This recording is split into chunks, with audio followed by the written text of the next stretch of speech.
English లాంగ్వేజ్‌లో 3 conditions ఉన్నాయి. First condition is open condition.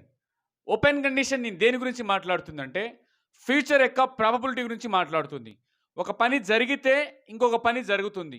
ఒక పని జరగకపోతే ఇంకొక పని జరగదు. దీని ప్రాబబిలిటీ 50% ఉంటుంది. నువ్వు కష్టపడితే నీకు సక్సెస్ వస్తుంది. నువ్వు కష్టపడకపోతే నీకు సక్సెస్ రాదు. ఓపెన్ కండిషన్ స్ట్రక్చర్ తీసుకుంటే ఇఫ్ క్లాస్‌లో present simple tense subject V1 object. Main క్లాస్‌లో subject will plus V1 plus object future simple tense. Here positive sentences, negative sentences. Present simple tense subject plus don't plus V1 plus object. Negative sentences future simple subject plus won't plus V1 plus object. If you ask me, I will help you. నువ్వు నన్ను అడిగితే నేను నీకు సహాయం చేస్తాను. నువ్వు నన్ను అడగకపోతే నేను నీకు సహాయం చేయను. 50-50 probability.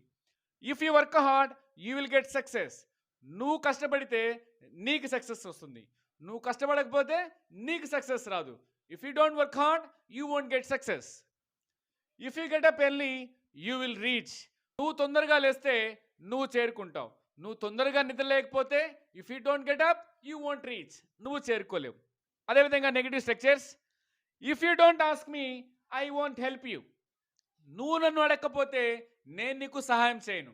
If you ask me I will help you. మీరు అడిగితే నేను సహాయం చేస్తాను. If you don't invite me I won't come. నువ్వు నన్ను ఇన్వైట్ చేయకపోతే నేను రాను. నువ్వు ఇన్వైట్ చేస్తే నేను వస్తాను. If you don't learn you won't speak. మీరు నేర్చుకోకపోతే మీరు మాట్లాడలేరు.